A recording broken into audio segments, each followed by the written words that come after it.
இதுல என்னன்னா அந்த காந்தாரிக்கு ஒரு கோபம். அவளுக்கு உள்ளுக்குள்ள என்னன்னா பெத்தது 100, 100ம் அசடுன்னு வச்சுக்கோ. ஆனா என்ன இருந்தாலும் ஒரு தாயின் மனம் இல்லையா?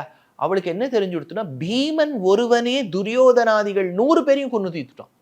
வேற யாரும் இல்ல, வெறும் பீமன். அதனால நம்ம பிள்ளை ஒத்தன் கூட மிஞ்சலியே. அப்ப யார் மேல கோபம் வரணும்? பீமன் மேல வரணும். அவளுக்கு அவ பீமன் மேல வரல, கிருஷ்ணன் மேல வந்தது. அவ என்ன சொன்னா, கிருஷ்ணா நீ நினைச்சிருந்தியான்னு இந்த யுத்தமே நடந்திருக்காது. நீ சங்கல்பிச்சிருந்தேன்னு வச்சுக்கோ, இந்த யுத்தமே நடக்காம பண்ணிட்டு இருக்கலாம். அது என்னவோ உனக்கு உள்ளுக்குள்ள என் குழந்தைகளை கண்டா பிடிக்கல.